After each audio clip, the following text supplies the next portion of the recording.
Welcome to the deep dive. Today, we're really getting into one of the biggest sagas this summer, aren't we? They absolutely are. It's all about Alexander Isak, Newcastle's star man, and Liverpool basically chasing him down. We've got stacks of reports, stats, tactics, the whole lot. That's right. And it's more than just, will he sign or won't he?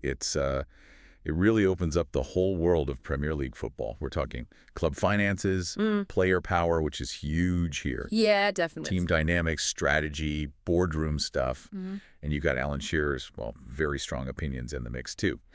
Yes, never holds back. Plus Liverpool's spending spree, which is kind of surprising, and how Isak might even fit into a totally different tactical setup. Okay, so our job today is to try and cut through the noise, give you the key bits, the insights, and help make sense of what it all means for Newcastle, for Liverpool, for Isak himself, and, the bigger picture of top-level football. Exactly. Right, let's get into it. Starting with Newcastle, because things seem, a bit messy up there. That's putting it mildly. Alan Shearer, club legend, he didn't pull any punches, did he? His assessment of their summer window was brutal. Oh, yeah, disastrous, I think was the word he used.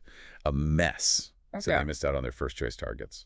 Just really blunt. And why did you feel that way? I mean, they did bring some players in. They did, yeah. Anthony Elanga, Aaron Ramsdale for the first team, which are decent signings. And a couple of young wingers, Cordero and Park. Yeah. But, and it's a big but, they lost Callum Wilson and Sean Longstaff. Key players. Really key players. And Shearer's point was, look, Newcastle were supposed to use this summer to really kick on. Heavy investment was expected. Right, with the ownership. Exactly. But it's been anything but that, as he put it. And the backdrop to all this is the financial situation, isn't it? That PSR thing. Absolutely crucial. Profitability and sustainability rules. They only just, and I mean just, avoided a potential points deduction and a big fine back in June. So they're walking a tightrope. Every penny counts. Selling a player like Isak isn't just about refreshing the squad. It's essential for balancing the books. It completely shapes their strategy. So it's not just about wanting to keep him. They might have to consider selling him. Pretty much. And it's not just the finances either. The whole club has felt a bit dysfunctional lately. How so?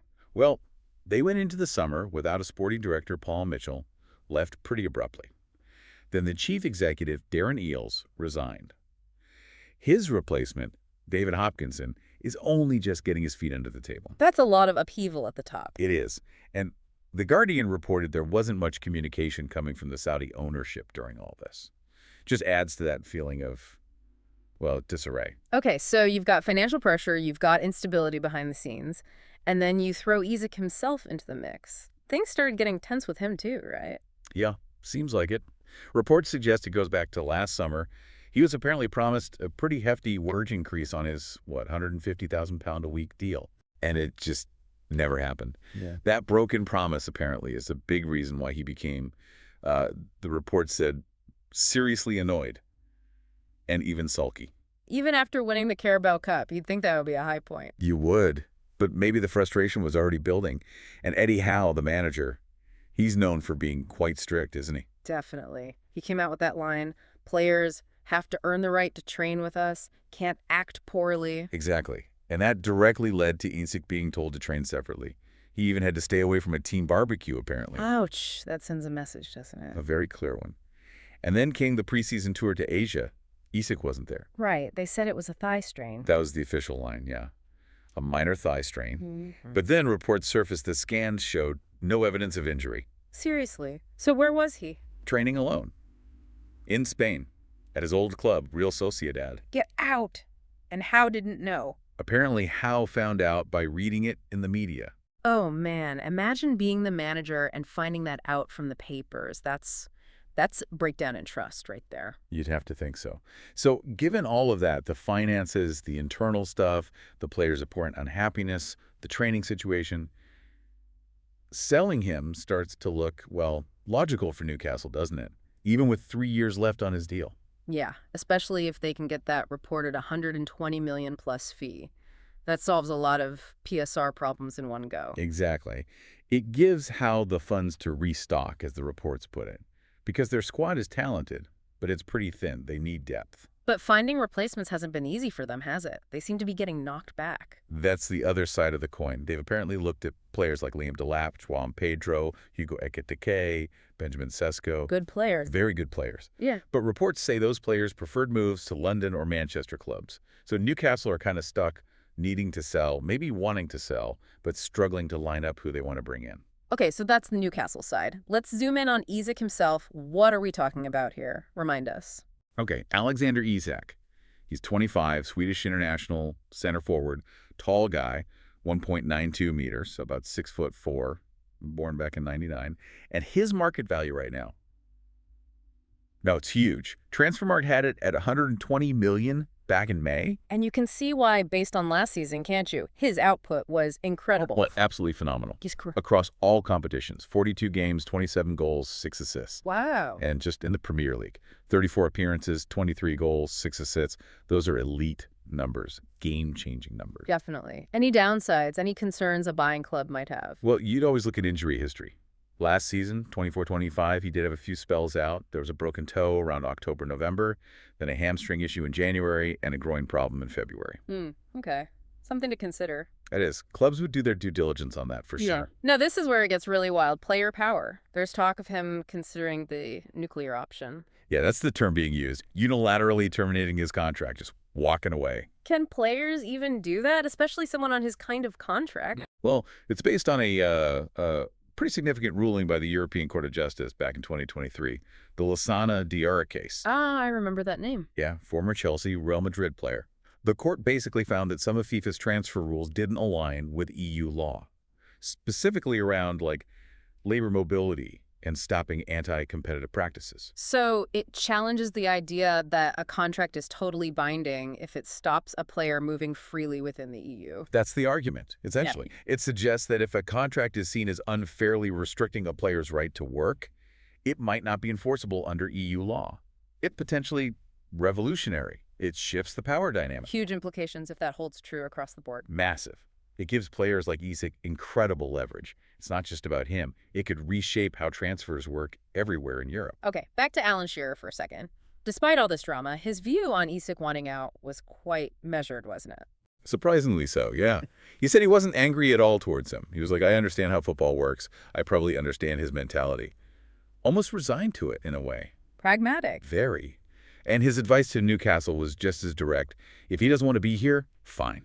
Get the best price you can, say thanks for the memories, and let him go. No individual is bigger than any football club. That classic line. A very traditional football perspective, really. Okay, so while Newcastle are dealing with all that, let's switch focus to the club banging on the door. Liverpool. Their summer has been, well, the opposite of Newcastle's in many ways. Big spending. Oh, yeah. Very different vibe. They've already dropped around $300 million. It's been a massive window for them. Who have they brought in? Remind us of the big names. Okay, so you've got Florian Wirtz, the big one, $116 million. Hugo Ekitike, remember Newcastle were linked? He went to Liverpool for £79 million. Right. Interesting. Then Jeremy Frimpong, $29.5 million. Milos Kerkez at left back, $40 million. Georgi Mamardashvili, the keeper, $30 million. And a young prospect, Armin Petchy, for about $1.5 million. It's a huge haul. It really is. So they want Isak on top of all that. Newcastle want, what, $150 million? Liverpool apparently bid $110 million initially and got turned down. That's the state of play, yeah. Bid rejected. But the reports are adamant. Liverpool are primed to make a sensational move. They're seen as the front runner. Which leads to the obvious question. How on earth can they afford another $150 million signing after spending $300 million already? It seems counterintuitive, doesn't it? But this is where football finance expert Kieran Maguire sheds some light. He reckons Liverpool could spend another $200 million and still be okay with the financial rules. $200 million more? How? Basically, they've been relatively careful, financially speaking, over the last few years. Maguire calls it keeping their powder dry. If you look at net spend from 2020 to 2025, Liverpool are only 8th highest in England, about minus $263 million. Compare that to Chelsea in the same period. Minus $818 million. Huge difference. Liverpool have built up capacity within the rules. And it's about how the costs are spread too, right? Amortization. Exactly. That $150 million fee wouldn't hit the books all at once. Spread it over, say, a 5-year contract, and it's only $30 million per year against their PSR calculation. Clever accounting. Standard practice. Yeah. Plus, and this is key for Liverpool sales of academy graduates, players like Trent Alexander-Arnold, Gerald Quansah, Chloe Kelleher, they cost nothing to acquire. So when they're sold, the entire fee is counted as pure profit under PSR. Ah, okay, that's a massive advantage. Huge boost to their spending power. And there might be more sales coming too. Names like Ben Doak, Harvey Elliott, Tyler Morton, maybe even Darwin Núñez or Luis Diaz have been mentioned as potential departures that could raise more cash. Still, not everyone associated with Liverpool thinks chucking 150 meters at Isak is a good idea. Jamie Carragher's spoken out, hasn't he? He has. Never shy, Kara. He said he doesn't want them to spend that much, called it messy and not the Liverpool way. Especially after just signing Ekitike for nearly 80 million pounds. Exactly. Carragher's point is, you've just spent big on Ekitike. Maybe he could do the job, or at least be the backup. Why go so big again straight away? It's a fair question, and it leads us nicely into the tactical puzzle, doesn't it? If they did sign Isak. It really does. Because, as one YouTube analysis pointed out, Liverpool would be going from basically playing with no traditional strikers under Klopp for years. Right, the false nine system. So suddenly having potentially two proper center forwards in Isak and Ekitike. That's a fundamental shift. Okay, let's think about Isak's style. We know he scores goals, but how does he play? Well, his heat map shows he's obviously central, number 9, but he drifts wide a lot, gets on the ball in those channels, and even though he's tall, 6'4", he's really good carrying the ball, dribbling, linking up play. He's not just a poacher. So the big tactical question the analysis raised, can Isak and Ekitike actually play together effectively? That's the multi-million-pound question, isn't it? They both like central areas but can also operate wider. The video suggested maybe a 4-4-2 formation, with Isak perhaps on the left of the two, Ekitike on the right. A 4-4-2 for Liverpool, that would be different. Very different. And it immediately throws up challenges for the rest of the team. You'd almost certainly lose a midfielder to fit two strikers in. Which impacts someone like Wirtz, right? They're a $100 million signing. He likes playing as a number 10, often drifting left. Where does he fit? Great point. You're asking a huge signing to potentially adapt his game significantly.